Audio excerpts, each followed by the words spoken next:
السلام علیکم۔ ملکی اور غیر ملکی تازہ ترین خبروں سے باخبر رہنے کے لیے ہمارا چینل سبسکرائب کیجیے۔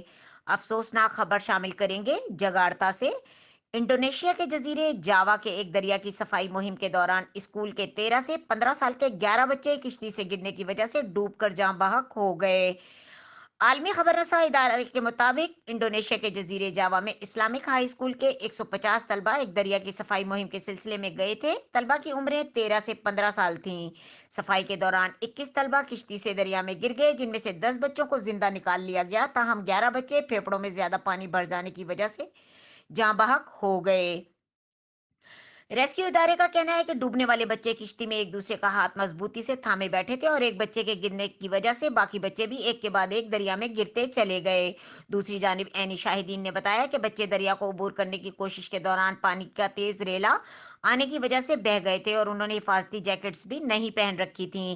انتظامیہ کا کہنا ہے کہ دریا میں نہ تو طغیانی تھی اور نہ ہی بارش ہوئی تھی، اس لیے پرسکون دریا میں بچوں کا بہہ جانا بدقسمتی کے سوا کچھ نہیں ہو سکتا۔ واقعے کی تحقیقات کے لیے انکوائری کمیٹی کی تشکیل دے دی گئی۔ واضح رہے کہ آج ہی انڈونیشیا کے جزیرے بالی میں 4.3 شدت کا زلزلہ محسوس کیا گیا، جس میں 3 افراد ہلاک اور 15 زخمی ہو گئے۔ مزید خبروں اور اپڈیٹ کے لیے دیکھتے رہیں کے نیوز چینل انٹرنیشنل۔